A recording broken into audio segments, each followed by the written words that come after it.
cara. Acho que a natureza do mal é essencialmente essa. Eu acho que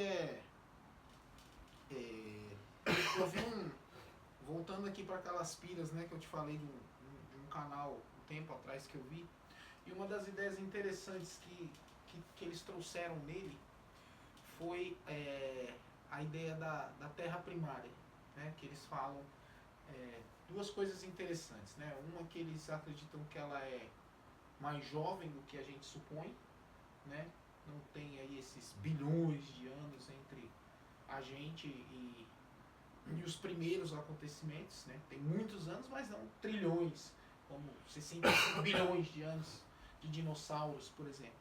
Mas uma coisa que é curioso, eles acreditam que no começo a humanidade ela era plena, né? O homem foi feito para ser pleno, para viver literalmente para sempre, né? Então nós seríamos mesmo ali como uma representação viva de Deus aqui nesse planeta. Mas com o pecado, Deus nos afastou, e existe nessa passagem no próprio Gênesis, Deus afastou a gente da árvore da vida. Falando, né, do jardim ali, porque tinha a árvore do conhecimento, tinha a árvore da vida.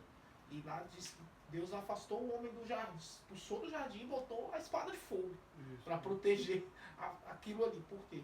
E o que eles dizem que aquilo é o primeiro decaimento, que é o que a gente chama de a queda do homem. Né? E muitas vezes as pessoas ouvem e falam, mas foi o pecado. Não foi só o pecado. É o que o Paulo falou mais cedo. Toda a ideia da ação tem uma consequência. E a consequência para Adão foi essa. Foi a morte. Ele não ia passar por isso, nem a descendência dele. Ia ser pleno. E não só a morte, como também trabalhar até o final da sua vida. E a mulher sofrer as dores do parto. Sim. E por aí vai. Sim. E assim, os caras têm eles trazendo isso para a ciência, eles falam uma coisa que eu achei fantástico.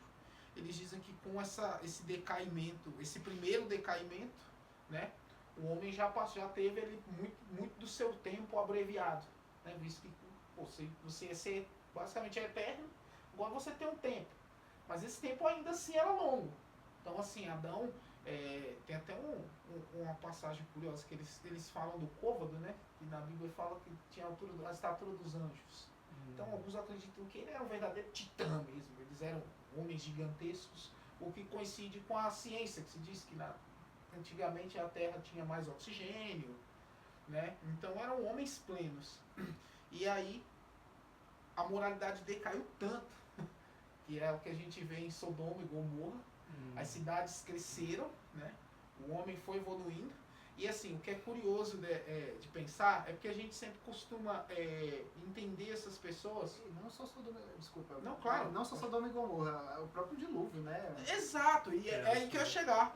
É porque a gente costuma pensar que as pessoas, por exemplo, na época de Abraão, na época ali de Noé, eles viviam como as pessoas da época de Jesus. E eu hoje realmente não acredito que era assim. Eu acredito que eles provavelmente tinham muito mais. Você pega esses templos antigos que a gente vê com cortes perfeitos na pedra, e não é difícil você pensar que era uma humanidade extremamente plena, né? Em recursos, afinal de contas, não tinha alguns anos, a gente conversava era com o próprio Deus. Não era um qualquer que me ensinava a lavrar a terra, não era um Zé Ninguém que estava me ensinando a caçar, a buscar recursos, era Deus. Era Deus que me orientava. Então a gente pode pensar que era para ser uma sociedade realmente muito próspera, mas o pecado já estava lá. E o que esses caras começaram a fazer? Todo tipo de zona, né? Construir monumento para adorar, para idolatria a fulano, Bertano, né? E a assim, própria Torre de Babel. E assim, a gente conversou na semana passada, como todo mundo não viu, né, em que a gente falava um pouco ali dos anjos caídos, né, do que a gente imaginava. E eu imagino hoje assim, que esse panteão de deuses que se criou provavelmente foram interações que a humanidade pode ter tido com essas entidades que eram incompreensíveis para um ser humano. Então é fácil algo que já foi um anjo chegar e dizer, não, eu sou Zeus, eu sou Odin, eu vivo no palácio do Valhalla, no céu. o ser humano ia colar fácil nesse cara. Mas quando você pensa assim, as pessoas falam, por que só o Deus cristão é bom? Eu falo com paz no coração, eu falo que ele me pede para seguir um mandamento. E se eu seguir esse mandamento, eu vou alcançar a minha salvação. Então é uma vida, um caminho de retidão. Ao passo que o Odin queria que eu fosse tentar matar um cara, e se esse cara não me matasse lá e eu morresse de velho, eu não ia ganhar nada. Mas você falou isso, eu achei interessante, nesse livro que eu estou lendo, um novo comentário de São Jerônimo, da editora Paulus, né? Lá são vários artigos científicos, tem um artigo sobre o pensamento do Antigo Testamento. Ele faz uma comparação textual. Não é propriamente um livro de teologia, é mais como se fosse de filologia, arqueologia, algo mais nesse gênero, né? Você falando dessa diferença, qual a diferença do Deus cristão para os outros deuses, né? Sim. E ele avaliando e fazendo uma leitura comparativa entre o Gênesis, entre a cosmogonia cristã e a cosmogonia de outras culturas, ele afirma que as outras culturas, sempre que vai construir a cosmogonia, geralmente tem dois princípios, um bom e um mal, e que eles estão em conflito, desse conflito nasce a natureza. Então assim, o mundo, o cosmos, nasce como se fosse de um conflito, e sempre tem dois princípios. E a cosmogonia judaica, cristã, não tem apenas um princípio, Deus, e facilmente ele cria tudo. Assim, é como se fugisse, a concepção judaica fugisse de todo aquele contexto cultural que ela estava inserida e que naturalmente deveria estar contaminada. Então assim, qual a razão que quando o povo judaico assume a tentativa de explicar a própria origem do mundo a partir de sua cultura, ela não pega elementos de outra cultura? Porque seria muito natural. É verdade. Se a gente vai construir, tem um Deus todo poderoso, a gente coloca um demiurgo pequeno que ele vai destruir, depois que ele... Não, mas não tem. Na cosmogonia não tem uma luta, uma luta primordial. Né? É igual, por exemplo, os titãs, né? Que destrói e depois vem o panteão do Olimpo. Houve um conflito original. Né? Os filhos foram lutar para não ser comidos pelos pais. Não houve tem um conflito original. Só que o Gênesis não tem um conflito original. Tem. Há um Deus todo poderoso que ele fala e acontece. E o conflito que teve acabou rapidinho. Não, só que não foi conflito entre dois princípios. Não foi, exato. É entre uma criatura e Deus. Geralmente não. As outras cosmogonias não. Geralmente é um conflito entre duas deidades, entre dois deuses, com o mesmo poder. Ou poder muito semelhante, um deus e um semideus. Isso. Só que não existe uma concepção de Deus, semideus. Ou é Deus ou é criatura, é só. É só, não existe. Você colocou, eu lembrei disso, né? Essa diferença. Embora como... Eu até conversei com você já em alguns dias aí, que igual também o Luiz falou agora há pouco, naquela questão assim, que há também algumas semelhanças, assim, por isso que essa interação entre os povos, porque não havia internet, né, não havia essa globalização, né, e essa interação, tipo, algumas características são parecidas, né, dos deuses, de algumas coisas assim, mas com nomes diferentes daquela religião, mas há algumas características parecidas, vou supor, um Deus que seja parecido ali, coisas que ele fez parecido com Jesus, mas há algumas características, mas com nome diferente. É o quê, rapaz? É um Entendi. Cara, eu entendi semelhanças, mas São Tomás fala, a analogia trabalha com semelhanças, mas as dessemelhanças são infinitas. São. Né? Mas eu acho que no caso do que o Tarcísio falou, é ainda mais vejo, profundo. Rapidinho, eu vejo que essa interação, na questão dos deuses, ela também vai para a questão das pirâmides. Sim. Porque as pirâmides, se você pegar, como é que tem pirâmide no Egito, mas também tem pirâmide na Indonésia, no Império Azteca, os Maias, então, na China. Isso, havia uma certa interação. No mar do Japão. A forma também da construção dessas pirâmides, ou então ali em Machu Picchu, essas coisas assim, a forma de carregar as pedras, talvez também eles passassem não só a questão da religião, mas também essas questões de construção, de arquitetura. Você está trabalhando a ideia dos deuses como reais ou como imagem simbólica da natureza? Tá. Agora eu vou essa última colocação. Eu não entendi, você está atribuindo realidade ou não? 3 hours later.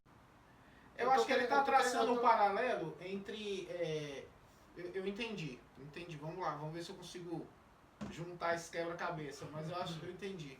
É porque assim, você pega algumas das deidades que existem aqui entre os pré-colombianos e você vai perceber que elas são muito próximas de deidades que se tinha, por exemplo, na antiga Mesopotâmia. Não, isso eu entendi. Eu perguntei se você atribui realidade. Aí é Só que a tá. pergunta. Ele tá falando da questão cultural. Porque, por exemplo, para esse mesmo Deus construiu-se pirâmides, por exemplo.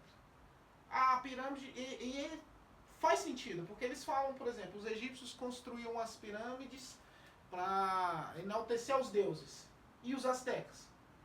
Mas as pirâmides E os- não eram. Mas eram- eram mausoléus. né? Então, Não eram né? altares ali para os Não, deuses. Não, é. não era altar. Alguns- Eram sepulcros, né? Alguns Sepulcros acreditam. não, túmulos, né, na túmulo, verdade, As né? pirâmides, isso é interessante. As pirâmides dos pré-colombianos, as únicas pirâmides lisas que a gente tem conhecimento são as egípcias. Que alguns hoje acreditam. Existem duas teorias terríveis que andam em paralelo. Uma é de que elas eram tumbas, mas não mais dos faraós, de alguma coisa muito maior, porque eles dizem que elas foram construídas ao redor dessa coisa. Ou seja, eles não construíram e levaram uma coisa lá para dentro, porque pela porta quase não passa uma pessoa. Mas quando você chega nas câmaras lá dentro, elas são megatônicas, né? E é o que mais intriga o estudo. Então eles pensam, seja o que for que está lá dentro, é muito grande. E assim, já é um ponto que é sensacional. Mas as demais pirâmides, principalmente as pré-colombianas, elas são no formato de zigurate, que é aquele formato de escada, até chegar no andar mais alto. Eles Sacrifício. acreditavam que os sacrifícios eram feitos Isso. nessa parte mais alta. Mas o Tarcísio foi num ponto que eu achei muito bom, porque há um tempo atrás, né, e aí até citar um canal aqui, né, se ele estiver assistindo aí um dia esse vídeo, já vem aqui, curte, dá um like e se inscreve. Mas o canal dele é muito bom, que é o Inteligentista, eu cheguei a compartilhar uns vídeos com você, e ele tem uma teoria incrível, que pra mim faz total sentido. Ele diz, na verdade, que as pirâmides, Tarcísio, elas podem ser a prova viva, né, de que Deus deu um comando no passado, né, e ele foi cumprido na marra mesmo, né, e deixou seus vestígios, que foi a separação das civilizações ali na Torre de Babel. Porque ele diz assim, a gente costuma falar dessa torre, mas como as pessoas a partir do chão construiriam uma torre que tocaria o céu? E ele fala sobre, ele até cita uma que os babilônicos fizeram posteriormente, né, que era uma homenagem aos primeiros reis, que era o Etemenac. E esse Etemenac é uma zigurate. Ou seja, eles acreditam que a Torre de Babel em si era um zigurate, né? Eles construíram uma base gigantesca e foram construindo andares. A cada andar ela ficava mais alta. Mas Deus veio, derrubou e separou o mundo em línguas. Mas eles levaram esse conhecimento para onde eles foram. Entendi. Na China eles construíram a pirâmide de novo. Todas fracassaram no fim. Entendi. Mas eles tentaram o projeto novamente. E aí eu falo, quanto à questão dos deuses, a meu ver, eles viram a mesma coisa.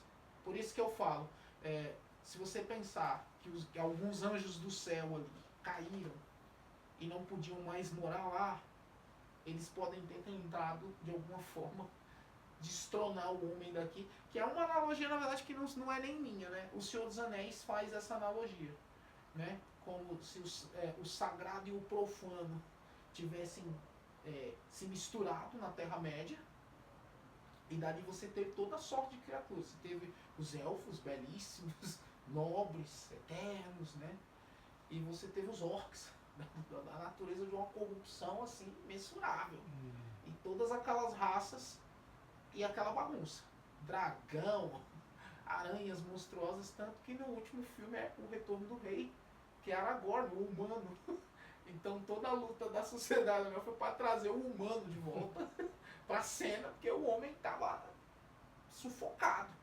O que para mim parece muito ali com o que provavelmente eu acredito que aconteceu no dilúvio. E aí voltando para o nosso tema, é o que eu acho que foi a natureza do mal. A corrupção, eu acredito que ela sempre se espalha quando a humanidade ela chega num estado mental em que ela acredita estar confortável para abandonar os próprios valores. Eu acho que isso é uma construção que é muito bem elaborada e pensada. Porque, por exemplo, como funciona isso? Você está aqui dentro e a gente está gravando um vídeo. Ninguém aqui espera tomar um tiro na cabeça. Né? Ele teria que atravessar paredes, a gente não é bandido, a gente não está correndo um perigo. Então é fácil você ficar distraído aqui. Ter uma conversa descontrativa sem preocupações. Né? Então eu acredito que o que acontece hoje na vida é que a gente passa por ela e todos os perigos estão sempre ali. O mal está sempre ali te espreitando. Mas eles te convencem o tempo inteiro que não tem nada acontecendo. Não, ninguém quer te pegar. Mal, não existe mal. Não, que isso? Pecado. Isso é papo de cristão. Não, erro. O que é erro? O que é erro? Porque o que é errado para você não é errado para mim. E aí, no meio dessa relativização, você fala, é verdade, não tem nada acontecendo.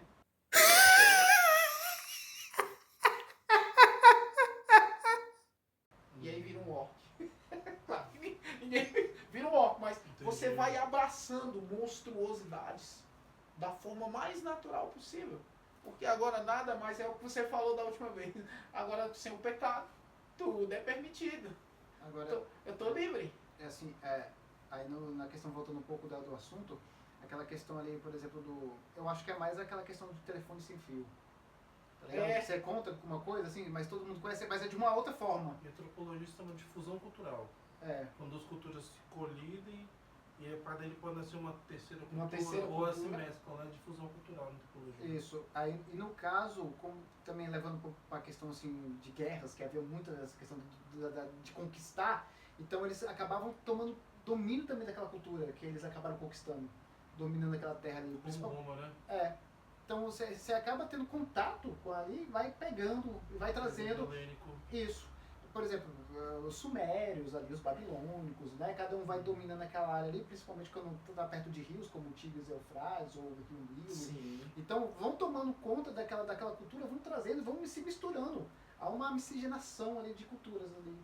Digamos assim. Então, aí vai um telefone sem fio, aí vai mudando, como o telefone sem fio, muda uma conversa, vai mudando aspectos. Faz sentido. Aí chega, bem diferente daquela ali, mas é bem parecido ao mesmo tempo. Entendi. Eu reforço, eu acredito muito na intervenção de outras entidades. Inclusive é uma coisa que me ocorre sempre que alguém fala sobre religião afro comigo. Né? Pergunta assim, não, mas é porque você acha que é tudo falso. E eu falo com convicção, falo não. Não acredito que tenha nada de falso lá. Eu tenho total certeza de que os orixás são reais. Eu tenho total certeza de que aqueles rituais funcionam, de que eles conseguem acessar essas entidades ancestrais, de que eles conseguem acessar poderes através deles. Eu tenho plena convicção, eu tenho certeza de que é real. Eu só não sei o que é. É o que eu falo para qualquer um. Eu não sei o que eles são e o que querem. Eu não confio nisso. Entende? Porque eu penso assim, é até uma coisa, uma frase do Batman lá na Liga da Justiça, magia sempre tem seu preço. E tem. Ela sempre tem. E o que Deus fala para você? Não vai atrás de magia. Não vai atrás de adivinhação. E eu fico pensando, por que Deus é tão taxativo com isso, se isso fosse uma coisa irreal? Deus não vai falar para você, cuidado com um monstro de 3 cabeças debaixo da sua cama, para te assustar, entendeu? Ele só ia dizer isso se tivesse um bicho de 3 cabeças embaixo da sua cama. Então, o que ele está falando? Ele está falando que essas entidades existem, mas eles não são para interagir com você. E é você que traz eles para cá. Não é isso que eles provam. Você faz um ritual, chama, rola um sangue, rola um portal. é porque também o princípio das ideias mágicas, elas se opõem frontalmente à providência. Porque o princípio da ideia mágica é o quê? É eu, rompendo minha relação com Deus, ter o domínio da minha própria história. Então eu faço algum tipo de rito, e naquele rito minha vontade vai ser realizada. Né? Então, assim, as ideias mágicas, elas se opõem naturalmente à providência. Porque qual é a ideia da providência, né? Onde Deus conduz tudo para o seu fim próprio, segundo a providência, a consciência, a onisciência divina. Eu oro e espero de Deus os benefícios. A ideia mágica não. Eu vou manipular a circunstância, vou submeter a natureza à minha própria vontade por algum tipo de rito, algum tipo de cerimônia, e eu estarei fazendo a parte de Deus para que as coisas aconteçam segundo o que eu quero. Né? Esse é o problema. Mas você colocou a ideia da natureza do mal. Eu estava lendo algumas coisas sobre isso cada semana que vem, né? Sim. Cada semana que vem. E assim, todos os autores que eu passei, né? Tomás de Aquino, um pouco Santo Agostinho, mas assim, são leituras superficiais, nada profundo, né? Pelo pouco tempo que eu tenho, né? Mas todos trabalham a ideia de mal como privação, né? Quando você coloca assim, qual a natureza do mal? Né? Então assim, teríamos que pensar o que seria uma natureza. Porque pressupõe que alguma coisa que tem uma natureza seja uma coisa que seja. Porque a natureza seria, metafisicamente falando, não seria diferente, ela é diferente da essência, porque a natureza é o comportamento. A essência é aquilo que é, de alguma forma, que distingue do outro. Né? Então, o cavalo tem a essência equina e com a natureza dele, se comportar como um cavalo. Né? E só que, assim, é claro que nem sempre essa definição é muito clara. Alguns podem usar a natureza como essência. Então, assim,